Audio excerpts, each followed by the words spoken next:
अगर आप भी ये सोचकर परेशान थे कि अमेरिका कहीं भारत पर रूस से तेल खरीदने की वजह से 500% टैरिफ ना लगा दे, तो अब आपके लिए एक राहत वाली खबर है।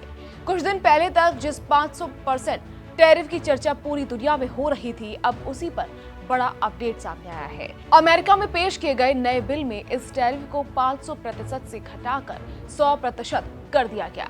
यानी खतरा पूरी तरह टला नहीं है, लेकिन पहले के मुकाबले काफी कम जरूर हो गया है। आखिर ये पूरा मामला क्या है, अमेरिका ने अचानक अपना रुख क्यों बदला और भारत के लिए इसका क्या मतलब है, चलिए जानते हैं। नमस्कार, मैं खुशी चौधरी और आप देख रहे हैं एबीपी लाइव। दरअसल अमेरिका में रूस पर और ज्यादा आर्थिक दबाव बनाने के लिए एक नया प्रतिबंध वाला बिल लाया गया। इस बिल का मकसद सिर्फ रूस पर कार्रवाई करना नहीं है, बल्कि उन देशों पर भी दबाव बनाना है जो अब भी रूस से तेल और गैस खरीद रहे हैं। इनमें भारत और चीन सबसे बड़े खरीदारों में शामिल है। पहले इस बिल में प्रस्ताव था कि अगर कोई देश रूस से तेल खरीदता है तो उसके अमेरिका जाने वाले सामान पर 500% तक का टैरिफ लगाया जा सकता है। इस खबर के सामने आते ही भारत समेत कई देशों की चिंता बढ़ गई थी, लेकिन अब इस बिल का नया वर्जन पेश किया गया और यही सबसे बड़ा बदलाव हुआ। नए ड्राफ्ट में 500% टैरिफ को घटाकर 100% कर दिया गया। यानी अमेरिका ने अपने प्रस्ताव को पहले के मुकाबले काफी नरम कर दिया। इसे भारत के लिए राहत की खबर माना जा रहा है, क्योंकि अगर 500% टैरिफ लागू होता तो भारत अमेरिका व्यापार पर बड़ा असर पड़ सकता था। अब सवाल यह है कि आखिर अमेरिका ने ऐसा क्यों किया? क्या अचानक ट्रंप का मन बदल गया? असल में बात सिर्फ इतनी नहीं है। माना जा रहा है कि 500% टैरिफ का प्रस्ताव जितना सख्त दिख रहा था, उसे लागू करना उतना ही मुश्किल भी था। अगर इतना बड़ा टैरिफ लगाया जाता तो उसका असर सिर्फ भारत और चीन पर नहीं पड़ता, बल्कि अमेरिका की अपनी कंपनियों और कारोबार पर भी पड़ सकता था। इसके अलावा अमेरिका इस वक्त भारत को अपना अहम रणनीतिक साझेदार मानता है। चीन को टक्कर देने की उसकी पूरी रणनीति में भारत की बड़ी भूमिका है। ऐसे में भारत पर इतना बड़ा आर्थिक दबाव बनाना अमेरिका के लिए भी आसान फैसला नहीं था। एक और वजह भारत और अमेरिका के बीच चल रही ट्रेड डील को भी माना जा रहा है। दोनों देशों के बीच व्यापार समझौते पर बातचीत जारी है। ऐसे वक्त में 500% जैसा बेहद सख्त कदम पूरी बातचीत को नुकसान पहुंचा सकता था। इसीलिए नए बिल में टैरिफ घटाकर 100% कर दिया गया। कई अमेरिकी सांसद भी 500% वाले प्रस्ताव को जरूरत से ज्यादा सख्त मान रहे थे। माना जा रहा है कि बिल को संसद से आसानी से पास कराने के लिए भी इसमें बदलाव किया गया।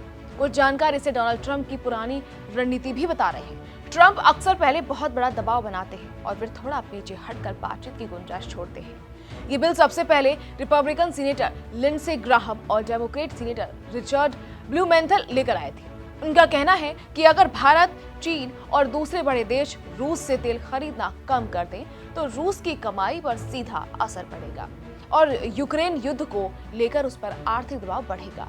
इसी सोच के साथ ये पूरा प्रस्ताव तैयार किया गया। अमेरिकी राष्ट्रपति डोनाल्ड ट्रंप भी इस बिल के समर्थन में नजर आए हैं। उन्होंने कहा कि इस बिल के कानून बनने की अच्छी संभावना है। हालांकि उन्होंने ये भी साफ किया कि इस पर अभी अंतिम फैसला नहीं हुआ है। यानी फिलहाल ये सिर्फ एक प्रस्ताव है, कोई लागू नियम नहीं। अभी इसे अमेरिकी सीनेट से मंजूरी मिलनी बाकी है। अगर सीनेट इसे पास करती है तभी ये आगे कानून बन पाएगा। वैसे रिपब्लिकन पार्टी के कुछ नेता इस बिल का विरोध भी कर रहे हैं, इसलिए इसका पास होना अभी तय नहीं माना जा सकता। नए बिल में सिर्फ टैरिफ कम नहीं किया गया, बल्कि कुछ देशों को राहत देने का भी रास्ता भी रखा गया। अगर कोई देश रूस से नेचुरल गैस का 15% से कम आयात करता है और लगातार अपनी खरीद घटा रहा है तो उसे छूट मिल सकती है। माना जा रहा है कि जापान, फ्रांस, हंगरी और बेल्जियम जैसे देश इस राहत के दायरे में आ सकते हैं। इस बिल में रूस के कई बड़े बैंकों, सरकारी ऊर्जा कंपनियों और उन टैंकरों पर भी नए प्रतिबंध लगाने की बात कही गई जो पश्चिमी देशों के नियमों से बचकर रूस का तेल दुनिया तक पहुंचाते हैं। साथ ही बिल में एक खास प्रावधान भी रखा गया जिसके तहत अमेरिकी राष्ट्रपति चाहें तो अमेरिका के हितों को देखते हुए इन प्रतिबंधों में बदलाव या राहत भी दे सकते हैं। अगर बात भारत की करें तो पिछले कुछ महीनों में भारत ने रूस से तेल खरीद थोड़ी कम जरूर की है। इसकी एक वजह अमेरिका के साथ चल रही व्यापार वार्ता और रूस की कुछ ऊर्जा कंपनियों पर पहले से लगे प्रतिबंध भी हैं।